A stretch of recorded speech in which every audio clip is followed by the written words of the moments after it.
Hello guys, the depth queen स्वागत करती है अपने डार्क डेप्थ वर्ल्ड में।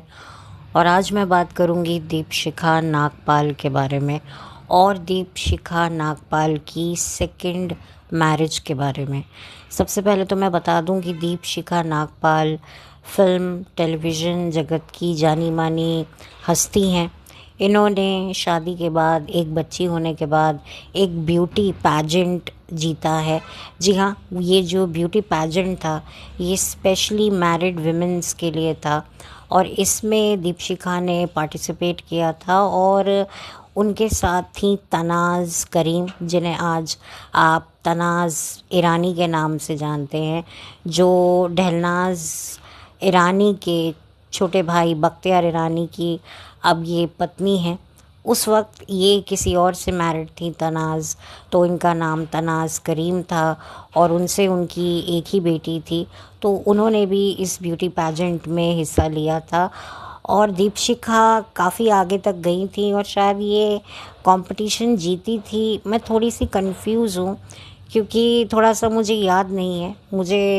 मैंने बहुत ज़्यादा रिसर्च दीपशिखा पर नहीं मैं कर पाई हूँ, उसके लिए मैं माफ़ी चाहती हूँ। लेकिन इतना मुझे याद है कि इन्होंने कुछ समय पहले, काफ़ी समय पहले, शादी के बाद, बच्चे होने के बाद जो है ये ब्यूटी पैजेंट जीता था, जो स्पेशली शादीशुदा महिलाओं के लिए था। उन्हें प्रोत्साहित करने के लिए था कि शादी होने के बाद, बच्चे होने के बाद भी एक औरत की पूरी जो काबिलियत है उसको बिल्कुल भी जंग नहीं लगता है, वो अपने सारे ड्रीम्स पूरा कर सकती है। और इस पूरी जर्नी में दीपशिखा के जो फर्स्ट हस्बैंड थे, जिनका नाम था जीत उपिंदर भी बॉलीवुड में काम कर चुके हैं और गुजराती फिल्म इंडस्ट्री में भी उनका एक नाम है। अब वो क्या कर रहे हैं मुझे ज़्यादा पता नहीं है। जीत काफ़ी ज़्यादा जो हैं, इतने ज़्यादा मैं ये नहीं कहूँगी कि वो सोशल मीडिया पे एक्टिव नहीं है, लेकिन उनके बारे में इतनी बातें होती नहीं हैं। लेकिन हाँ, एक वक्त पे उन्होंने कुछ फिल्मों में काम किया था और अगर आप उनके बारे में सर्च करेंगे तो उनकी कुछ फिल्मों का ज़िक्र बड़ी बड़ी आपको मिल जाएगा। तो जीत उपेंद्र ने उन्हें काफ़ी सपोर्ट किया था और दीपशिखा ने ही बताया था कि उनके हस्बैंड ने उनसे ये बात कही थी that he is really proud of me. ये उन्होंने एक इंटरव्यू के दौरान बताया था, जो अर्चना पूरन सिंह के 90s के एरा में कुछ टॉक शोज़ आया करते थे टीवी पे। तो उसमें दीपशिखा गेस्ट बन के आई थी और वहाँ उन्होंने कहा था कि जब मैं प्रेग्नेंट थी तभी से मुझे था कि मैं कुछ ऐसा करूँ कि मेरी बेटी को मुझ पर प्राउड हो और उसे अच्छा लगे। फिर मुझे ये कॉन्टेस्ट मिला और मैंने इसमें पार्टिसिपेट किया और मैं जीती और मेरे हस्बैंड ने मुझसे कहा that I am very proud of you. तो ये सारी बातें दीपशिखा एक वक्त पर अपने पहले हस्बैंड के लिए किया करती थी। फिर हुआ कुछ यूँ कि फिर एक रिपोर्ट आई और एक कंफर्मेशन आई कि दीपशिखा अपने फर्स्ट हस्बैंड से डाइवोर्स फाइल कर रही हैं। लेकिन फिर बाद में कुछ ऐसा होता है कि दोनों के बीच में आपसी समझौता हो जाता है और फिर जो है ये लोग अपना जो केस है वो विड्रॉ करवा लेते हैं। फिर उस वक्त उसके बाद जो है उन्हें बेटा पैदा होता है। तो ऐसा लगता है कि भाई, और इनकी जो प्रेगनेंसी थी वो काफ़ी अनप्लान्ड थी, लेकिन इनको जब बेबी हुआ तब इन्हें लगा कि अब इनकी जो मैरिज है वो अब सही हो जाएगी। क्योंकि जो दीपशिखा के जो पहले हस्बैंड थे जीत, उनकी दीपशिखा से ये सेकंड मैरिज थी। जहाँ तक मुझे याद है, दीपशिखा ने सिद्धार्थ कनन के शो में बताया था कि जो है मैं काम कर रही थी जीत के साथ और उस वक्त वो काफ़ी, मतलब मैंने उसको शायद प्रपोज़ किया, उसने मना कर दिया, वो नहीं रेडी था क्योंकि उसका ऑलरेडी डिवोर्स हो चुका था। तो दीपशिखा से उनकी ये दूसरी शादी थी और शायद यही वजह है कि जो है दीपशिखा के साथ जीत ने भी इस शादी को जो है बचाने की भरपूर कोशिश की, जिसकी वजह से जो है उन्होंने तलाक की अर्ज़ी डालकर वापस लिया। और फिर उनका जब परिवार थोड़ा और आगे बढ़ा तो उन्हें लगा कि अब हमारे बीच में सब कुछ ठीक हो जाएगा, लेकिन वो हुआ नहीं। और सन 2007 में ये खबर निकल के आई कि जीत और दीपशिखा औपचारिक तौर पर अलग हो चुके हैं। और फिर उसके बाद जो है दीपशिखा ने कभी भी मीडिया में जीत को लेकर कभी भी कुछ कहा नहीं। अभी भी वो जीत के बारे में अगर कोई बात करती हैं तो मैंने तो नहीं सुना था सिद्धार्थ कनन के इंटरव्यू में कि वो जीत को लेकर बहुत डीप खुलासे कर रही हैं। हाँ, थोड़ा बहुत कहा कि नहीं बनी, ऐसा था, मतलब इतनी कोई गहरी, कोई ऐसी कोई शॉकिंग या डिस्टर्बिंग एलिगेशन दीपशिखा ने जीत पर नहीं लगाए। तो म्यूचुअली इनका जो है सेपरेशन हो गया। फिर जो है दीपशिखा डायरेक्शन में आ गई। उन्होंने ये दूरियां नाम की फ़िल्म को डायरेक्ट किया।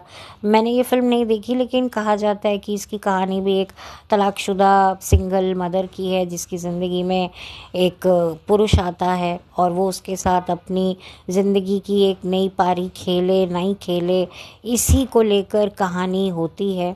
और मैंने तो फ़िल्म नहीं देखी तो मुझे नहीं पता है फ़िल्म के एंड में क्या होता है, लेकिन जहाँ तक मुझे लगता है कि शायद वो शादी नहीं हो पाती है। आई डोंट नो, तो मैं उस मूवी पे तो कुछ कमेंट नहीं करूँगी। लेकिन दीपशिखा जो हैं असल ज़िंदगी में केशव अरोरा, जो कि ये दुनिया मूवी के हीरो थे, उनसे असल ज़िंदगी में सन 2012 में ये शादी कर लेती हैं। अब होता ये क्या है कि सन 2011 में दीपशिखा और केशव एक रियलिटी शो में पार्टिसिपेट करते हैं जिसका नाम होता है लव लॉकअप। लव लॉकअप एक ऐसा शो होता है जिसमें एक ऐसे कपल उस जगह के अंदर, उस कमरे के अंदर जाते हैं। वो एक लॉकअप जैसा होता है, एक कमरे में ही बाथरूम है, किचन है, तो एक लॉकअप जैसा सेटअप होता है। तो उस लॉकअप जैसे सेटअप में जो है उन्हें रहना होता है और अपने डिस्टर्बिंग रिलेशनशिप को जो है उन्हें ठीक करना होता है, ये कॉन्सेप्ट होता है। तो ऐसे में जो थे दीपशिखा और ये केशव, ये भी जाते हैं अपना रिलेशनशिप लेकर कि हम कंफ्यूज हैं कि हम शादी करें ना करें। दीपशिखा को भी लगता है कि मेरी पहली शादी टूट गई तो क्या दूसरी बार जो है ये शादी सक्सेसफुल होगी, मेरे बच्चे हैं, उन्हें अभी ज़्यादा पता नहीं है, फिर केशव की फैमिली को भी नहीं पता है, और हम कैसे इस रिलेशनशिप को आगे लेके जाएंगे, और अगर जाएंगे तो ये इंसान केशव मेरे बच्चों को हैंडल कैसे करेगा। तो ये सारी कश्मकश लेकर जो है ये लोग इस शो में आए थे। और जब शो का एंड हुआ तब जो है अक्सर जो है इस शो का यही फॉर्मेट है कि जब शो ख़त्म होता है तो शो का होस्ट ये पूछता है कि क्या अब आप इस रिलेशनशिप को कंटिन्यू करना चाहेंगे या ब्रेकअप करना चाहेंगे। तो कुछ कपल ब्रेकअप करके आगे बढ़ जाते हैं और कुछ कपल होते हैं कि नहीं, हम साथ में रहेंगे। इस जगह पे रहकर जो है हमें काफ़ी वक्त मिला अपने रिलेशन को इम्प्रूव करने के लिए। तो ये इसका फॉर्मेट है। और जब दीपशिखा और इससे पूछा जाता है केशव से कि आप लोगों ने क्या डिसाइड किया, तो वो यही सोचेंगे, वो यही बताते हैं, यही सोचकर बताते हैं कि नहीं, हम तो एक दूसरे से प्यार करते हैं और हम आगे जाकर जो है जो भी होगा उसे देख लेंगे। और इस शो के जो होस्ट होते हैं वो होते हैं प्रवेश राणा। प्रवेश राणा वही हैं जो बिग बॉस सीज़न 3 के फाइनलिस्ट रहे हैं। टॉप 2 में विंदु दारा सिंह के साथ ये खड़े हुए थे।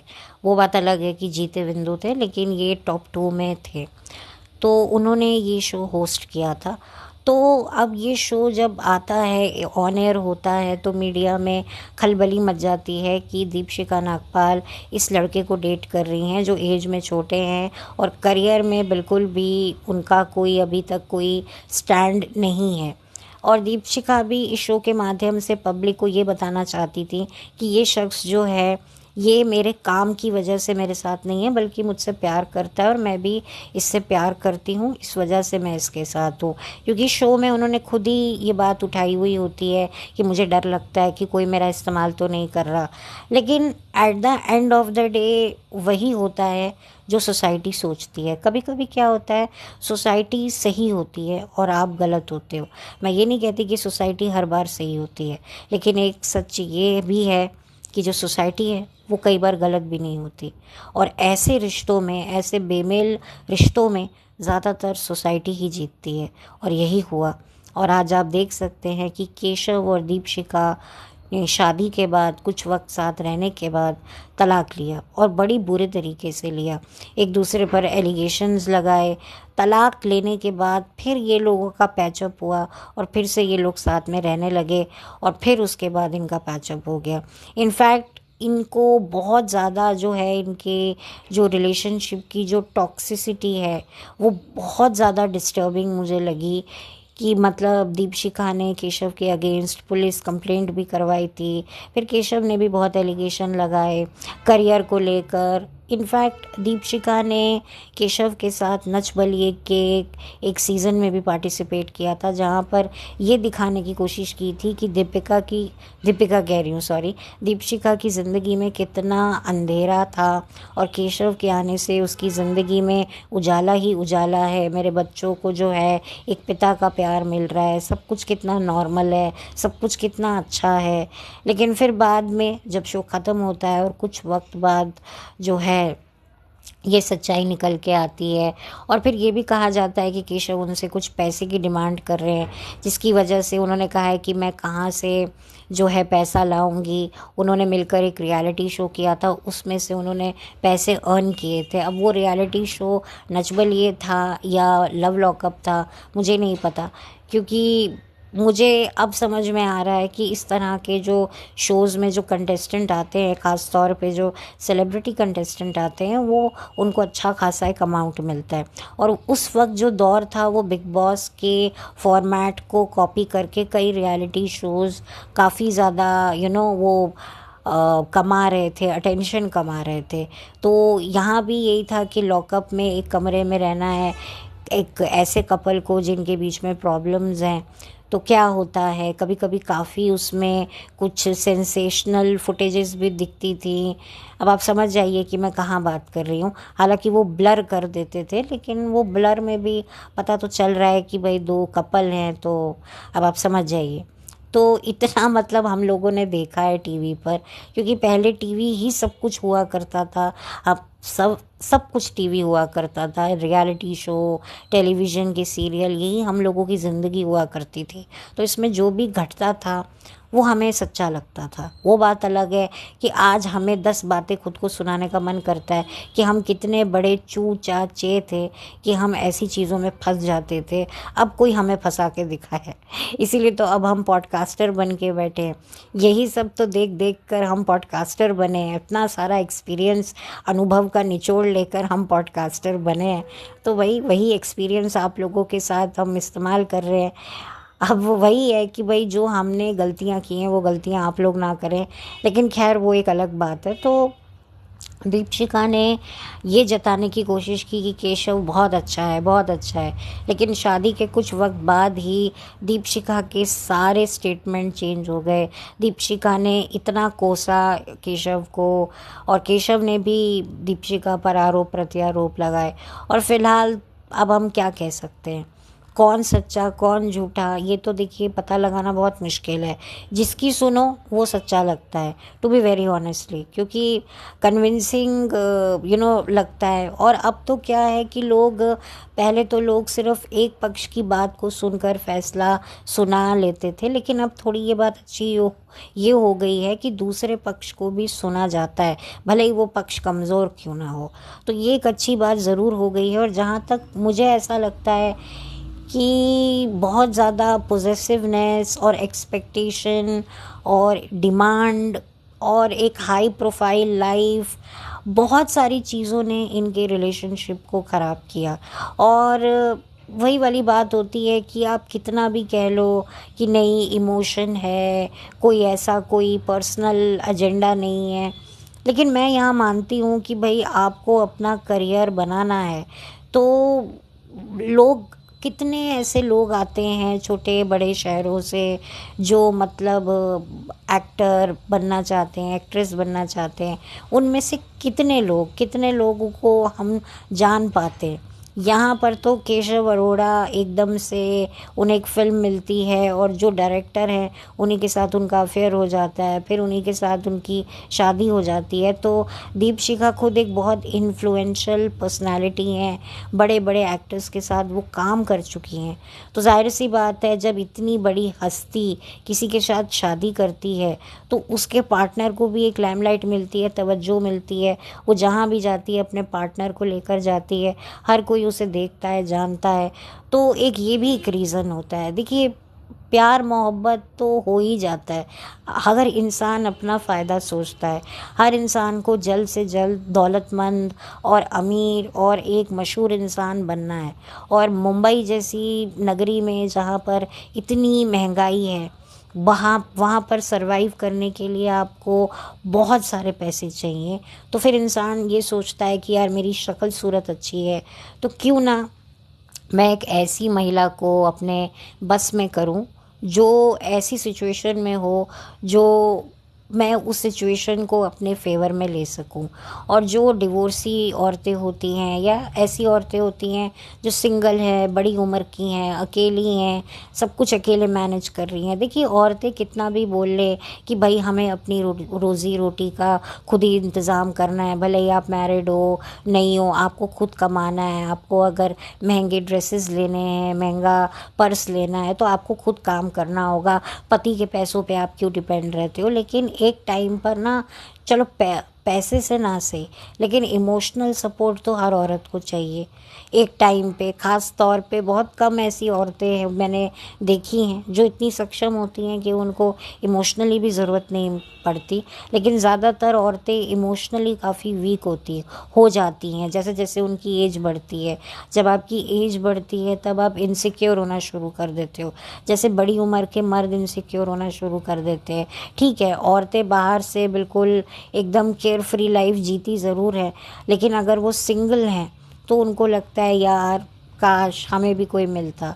तो इस चक्कर में क्या है, ये एक बड़ी ही कहते हैं ना, एक अपॉर्चुनिस्ट वाली एक सिचुएशन जो है मिल जाती है उन लड़कों को जो जवान होते हैं, देखने में अच्छे होते हैं। तो उनको लगता है कि यार ये एक चोट खाई हुई शेरनी है, तो इस चोट खाई हुई शेरनी के ईगो को हम थोड़ा सा सहलाएंगे, बहलाएंगे, उसे बहुत सारा वक्त देंगे, बहुत सारा अटेंशन देंगे, उसे इमोशनल स्टेबिलिटी देंगे, हर वक्त की अवेलेबिलिटी देंगे और उसकी इमोशनल लाइफ को स्टेबिलिटी देंगे और उसको अपनी लॉयल्टी देंगे।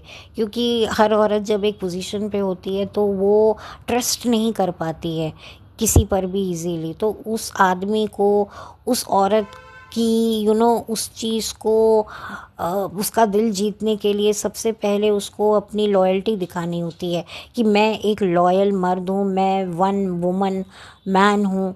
तो वो जब उसको प्रूव करता है तब जो है औरत धीरे धीरे उसकी तरफ बढ़ने लगती है। और फिर उसके बाद हर वक्त वो जब उसके लिए अवेलेबल होता है तब तो फिर वो औरत उसके बस में आ जाती है। वो जब कभी भी उसे फ़ोन करके बुलाती है वो उसके लिए हाजिर हो जाता है। क्योंकि औरत जब अकेली रहती है तो बहुत सारे इमोशंस को वो खुद ही हैंडल करती है। लेकिन जब उसकी लाइफ में कोई ऐसा आदमी आता है जो उसकी क्रेडिबिलिटी, कैपेबिलिटी को अप्रिशिएट करना शुरू कर देता है, उसको अटेंशन देना शुरू कर देता है, वो भी उस वक्त जब उसको अटेंशन मिलनी कम हो रही होती है क्योंकि उसकी एज बढ़ रही होती है, झुर्रियाँ उसके चेहरे पर बस आने ही वाली होती हैं या आने की संकेत ही दे रही होती हैं, तब ऐसे में कोई आदमी अगर अटेंशन दे, उसको ये फील करवाए कि you are still very beautiful, इस तरह की बातें करे, तो वो बहुत ज़्यादा उसके इजीली फंदे में फंसने लगती है। और कोई ऐसी औरत जो सिंगल मदर है, सिंगल मदर की बहुत ज़्यादा रिस्पॉन्सिबिलिटी होती है। और ऐसे में कोई ऐसा मर्द उसकी ज़िंदगी में आ जाए जो उसकी सिंगल जो मदर होने पर उसको जो है अप्रिशिएट करता हो, उसकी बातें सुनता हो, उसके दुखड़े सुनता हो, उसका बैग उठाता हो, उसकी चप्पल उठाता हो, उसका मोबाइल पकड़ता हो, उसको संभालता हो, तो फिर वो औरत उस आदमी को अपनी ज़िंदगी से नहीं जाने दे सकती। वो उसे अपने पास रखने के लिए कुछ भी करने को तैयार हो जाती है। तो मुझे लगता है कि शायद यही सिचुएशन रही होगी, या फिर कुछ और होगा जो सामने निकल कर नहीं आया। क्योंकि क्या होता है, जो चीज़ें मीडिया में लाई जाती हैं, बताई जाती हैं, कभी कभी वो बड़ी मैनिपुलेटेड होती हैं। असली बातें, असली फसाद तो कभी सामने आते ही नहीं है। मुझे कई ऐसे कपल्स हैं जिनका मुझे लगता है कि मुद्दा कुछ और था, लेकिन मीडिया में बताया कुछ और गया। वही चीटिंग, वही डोमेस्टिक वायलेंस, वही सब चीज़ों को जो है ये बयानबाजी करके मामले को रफा दफा कर दिया। हस्बैंड अपने इल्ज़ाम लगाता है कि इसका तो उससे अफेयर था, इससे अफेयर था, मुद्दा कुछ और था। तो मुझे कभी कभी ऐसा भी फील होता है, बट इनका मुझे नहीं पता। हो सकता है मुद्दा कुछ और हो, जो जैसा बताया हो उससे बिल्कुल विपरीत हो, या एग्जैक्टली हो, आई डोंट नो। लेकिन वही वाली बात होती है कि जो दीपशिखा ने बड़े ही गाजे बाजे के साथ दूसरी शादी करी थी, और अपने आप को बताया था कि देखो, केशव ने मुझसे शादी करी 2 बच्चों की माँ से, और केशव भी यही बोलता था कि मैंने कोई एहसान नहीं किया है। लेकिन आज आप देखिए कि ये लोग भी अलग हो चुके हैं, इनकी भी शादी टूट चुकी है, और दीपशिखा अब अपनी लाइफ में सिंगल हैं, फ्री हैं, अपना घूम रही हैं, फिर रही हैं, काम कर रही हैं, नए नए प्रोजेक्ट्स कर रही हैं, अच्छा अच्छा काम कर रही हैं। अब और भी ज़्यादा वो उन सब चीज़ों से निकल चुकी हैं। तो ये एक सिचुएशन मैंने दीपशिखा की देखी, और मैंने ये देखा कि री मैरिजेस करना पहली शादी से भी ज़्यादा ख़तरनाक होता है। और स्पेशली जब आपके पहली शादी से 2 बच्चे हो, तो इनके बच्चों के लिए मुझे बुरा लगता है कि भाई पहला इन्होंने देखा, अब दूसरी बार भी उन्होंने अपनी मदर का सेपरेशन देखा, तो इन बच्चों की मेंटल स्टेट पर क्या असर जाएगा। तो ये एक बहुत बड़ी बात होती है। लेकिन जो पॉइंट मेरा ये है इस वीडियो को बनाने का, कि आप देखिए कि री मैरिजेस भी कितनी ज़्यादा नाकाम होती हैं, और कितनी ज़्यादा डिफ़िकल्टी होती है उस शादी से निकलने के लिए। क्योंकि मैंने हमेशा कहा है कि पहली शादी से आप शायद इजीली निकल पाते हो, लेकिन दूसरी शादी से निकलना बड़ा ही डिफ़िकल्ट होता है। फिर लोग आप पर चाहकर भी विश्वास नहीं करते। फिर लोग कहते कि नहीं यार, पहली भी इसी की वजह से ख़राब हुई थी, वो शायद सच्चा था या सच्ची थी। तो इस तरह की लोग बातें करने लग जाते हैं। लेकिन रियलिटी तो कभी भी किसी को नहीं पता चलती है। पता तो चलती है उन दीवारों को जिन दीवारों के बीच में रहकर पति पत्नी झगड़ा करते हैं। और इनके बीच में एग्जैक्टली किस बात को लेकर झगड़ा होता है, इस बात की गवाह तो वो दीवारें होती हैं, उस कमरे की दीवारें होती हैं। पर अफसोस वो दीवारें बोल नहीं सकती, और अगर वो दीवारें अगर बोलने लगें तो पता नहीं क्या से क्या हो जाएगा, प्रलय ही आ जाएगी। क्योंकि वो भी बोलेंगी जो हम चाहते हैं कि वो बोले, और वो भी बोलेंगी जो हम नहीं चाहते कि वो बोले। तो ये एक बहुत बड़ी रियलिटी है। और जो दीपशिखा के जो सेकंड हस्बैंड हैं, वो हाल फिलहाल क्या कर रहे हैं, मेरे पास उसकी कोई इन्फॉर्मेशन अवेलेबल नहीं है। क्योंकि ऑब्वियसली जब तक वो दीपशिखा के साथ थे, दीपशिखा के साथ उनका डिवोर्स केस चल रहा था, तब तक उनका नाम वगैरह ज़िक्र सुनाई देता था। लेकिन वही वाली बात है कि जब आप एक सक्सेसफुल शख्स के साथ रिश्ता जोड़ते हो, तो जितना आपको अटेंशन मिलता है, तोड़ने के बाद आपको अटेंशन मिलता तो है, लेकिन धीरे धीरे फिर लोग आपको भूलने लगते हैं, तो आपको और भी ज़्यादा स्ट्रगल करनी पड़ती है। तो केशव को बड़ी जल्दी हाइप मिला, उसको बहुत जल्दी लोगों ने अटेंशन देना शुरू किया, और यही वजह है कि शायद हो सकता है उसकी भी फैमिली ने इस बात को एक्सेप्ट कर लिया हो कि चलो हमारे बेटे का करियर बन रहा है। ये होता है, घर वाले भी जो है चुप कर जाते हैं कि चलो जिसमें बेटे को मिल रहा है, बेटा खुश है, उसने कुछ अगर सोचा होगा तो सही सोचा होगा, और फिर बहू सब देख लेगी। लेकिन फिर बाद में जब बहू के साथ नहीं बनती है, तो बहू वाकई देख लेती है, और ऐसा देखती है कि फिर बेटे को कहीं भी काम नहीं मिलता, इतनी बदनामी हो जाती है। मैं यहाँ पर ये नहीं कह रही कि दीपशिखा की ही गलती है, केशव की कोई गलती नहीं। डेफिनेटली देखिए, कोई ना कोई तो रीज़न रहा होगा, लेकिन यहाँ पर मैं किसी को भी जज नहीं करूँगी, और किसी पर भी पॉइंट आउट नहीं करूँगी। ना मैं दीपशिखा पर कोई पॉइंट आउट करूँगी, ना मैं केशव पे करूँगी। मैं सिर्फ करूँगी उस चीज़ पर पॉइंट आउट कि चाहे सेलिब्रिटी हो, चाहे आम इंसान हो, सेकंड मैरिजेस मतलब चलानी पहली शादी से भी ज़्यादा डिफ़िकल्ट होती है, पहली शादी से भी ज़्यादा कॉम्प्रोमाइज़ एडजस्टमेंट करने पड़ते हैं, और पहली शादी से भी ज़्यादा स्ट्रेसफुल होती है सेकंड मैरिज। हर वक्त आपको डर लगा रहता है, कंपैरिजन, और अगर आपकी पहली शादी से बच्चे हैं तो उन बच्चों को अपनी दूसरी शादी के साथ बैलेंस करना ये और भी ज़्यादा डिफ़िकल्ट हो जाता है। तो बस इसी के साथ मैंने सोचा कि मैं इस टॉपिक पे बात करूं। मेरे मन में कोई दीपशिखा के लिए कोई हेट नहीं है, केशव के लिए कोई हेट नहीं है, जीत उपेंद्र के लिए भी कोई हेट नहीं है। बहुत ही अनफॉर्चुनेट है कि भाई इतनी खूबसूरत, प्यारी, और जिनको टेलीविज़न पर परवीन बाबी का खिताब दिया था सबने, उसकी असल ज़िंदगी में जो है स्टेबिलिटी नहीं थी। एंड आई रियली विश कि लाइफ में वो जो भी करें, उनको जो भी वो डिसीजन लें अपने लिए, अपने बच्चों के लिए, वो सही हो, और अब वो किसी प्यार मोहब्बत के जाल में ना फंसे, और अपनी लाइफ में जो है वो एक राइट उन्हें पाथ मिले। और जो भी केशव अरोड़ा हैं वो भी अब ये बात को ध्यान में रखें कि भाई शॉर्टकट अगर आप अपनाते हो सक्सेस पाने के लिए, तो आपको शायद सक्सेस मिल जाती है उस शॉर्टकट को पाके, लेकिन बाद में फिर उसके रिपेमेंट भी भुगतने पड़ते हैं, जो आप सब भुगत रहे हैं, मतलब कि केशव भुगत रहे हैं। और ऑफ कोर्स जब ये बातें आई होंगी मीडिया में केशव को लेकर, तो उसकी फैमिली को भी काफ़ी कुछ सुनना पड़ रहा होगा। तो ये भी एक रियलिटी है।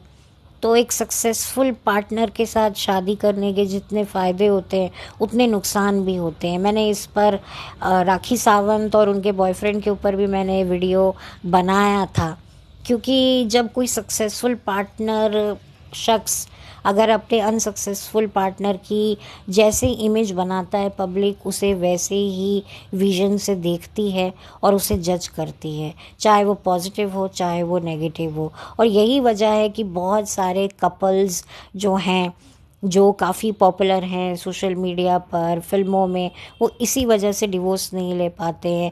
वो इसी वजह से ब्लैकमेल होते रहते हैं कि कल को इसने अपना मुंह खोला तो पता नहीं हमारे साथ क्या हो जाएगा, हम तो डूबेंगे डूबेंगे, हमारी फैमिली मेम्बर्स भी डूब जाएंगे, क्योंकि उनको भी हमारी वजह से पॉपुलैरिटी मिल रही है जिसको वो इनकैश कर रहे हैं, जिसे लेकर वो अपनी आगे की जर्नी को अब आगे बढ़ा रहे हैं।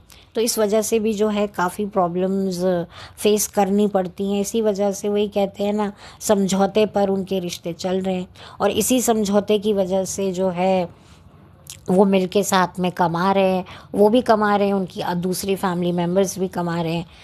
तो आई होप आप मेरे इशारे समझ गए होंगे कि मैं किन लोगों की बात कर रही हूँ और मैं किन लोगों की तरफ बात करना चाहती हूँ। तो अगर नहीं समझे हैं तो कोई बात नहीं, फिर कभी समझा देंगे, मैं यहीं पर हूँ आप लोगों के लिए। तो बस मेरे को ये वीडियो बनाना था, और कोई ऐसा मेरा कोई ऐसा कुछ नहीं था। बस मुझे लगा कि एक ऐसे भी कपल थे जिनके बारे में चर्चा हुई थी, एक ज़माने में बहुत ज़ोरों शोरों से चर्चा हुई थी, लेकिन अब उनके बारे में कोई बात नहीं करता, क्योंकि उनका रास्ता हमेशा हमेशा के लिए अलग हो चुका है। तो उस अलग किए हुए रास्ते वाले कपल को मैंने सोचा कि मैं आप लोगों के साथ डिस्कस करूं। तो बस इसी के साथ चलती हूँ, लौट कर मिलती हूँ। Have a blessed day, bye, thank you so much, और जल्दी मिलते हैं, बाय।